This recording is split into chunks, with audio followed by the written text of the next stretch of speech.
नमस्कार सर्वांना, मी रोहन निकम. आपण आज बघणार आहोत लाडकी बहीण योजनेअंतर्गत ज्या महिलांच्या खात्यात पैसे पडले नाही तर त्यांनी काय करायचं, तर ज्यांना मेसेज आला नाही त्यांनी काय करायचं, हे सगळे आपण प्रश्नाचे उत्तर आज जाणून घेणार आहोत.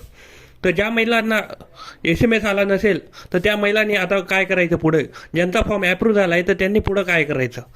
तर ज्या महिलांचा फॉर्म ॲप्रूव्ह झाला असेल आणि त्यांना SMS पडला नसेल तर त्यांनी सर्वप्रथम बँकेत जायचं आहे. बँकेत गेल्यानंतर तुमचे पासबुक भरून आणायचे.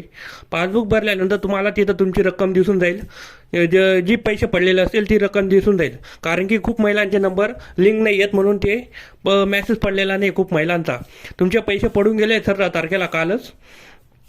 आणि ज्या महिलांना ॲप्रूव्ह झाला आहे आणि बँक पासबुक भरल्यानंतर बी SMS आला नसेल तर तुमचं आधार कार्ड लिंक नाही आहे, तर ते आधार कार्ड लिंक नसेल म्हणून तुमचे पैसे पडलेले नाही खात्यावरती.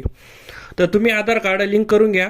जर आधार कार्ड लिंक कसं करायचं, लिंक नाही आहे का आहे हे बघायचं असेल तर आपण व्हिडिओ मागे टाकलेला आहे, तो व्हिडिओ तुम्ही बघू शकतात.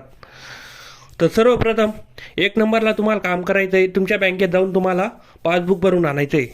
त्यानंतर 2 नंबर, तुम्हाला तुमची आधार कार्ड लिंक आहे का नाही आहे, ते ॲक्टिव्ह आहे का इनॲक्टिव्ह आहे ते तुम्हाला पहिले चेक करावं लागेल.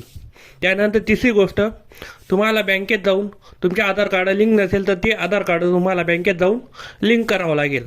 त्या अशा प्रकारच्या या 3 गोष्टी आहेत. ह्या 3 गोष्टी तुम्हाला पूर्ण कराव्या लागतील, तेव्हा तुमच्या खात्यावर पैसे आलेत का नाही आलेत हे तुम्हाला समजेल. आणि नाही आले असतील तर तुम्हाला पहिले आधार कार्ड लिंक करावं लागेल. आणि ज्या महिलांचे फॉर्म आता ॲप्रूव्ह होत आहे साईडवरती, तर त्या महिलांचे पैसे अजून पुढच्या महिन्याला ती प्रोसेस चालू होईल. त्यानंतर तुमचे 3 महिन्याचे पैसे मिळून जातील.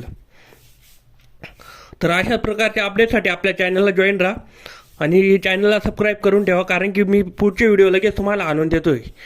तर धन्यवाद. मी रोहन निकम आपले चॅनल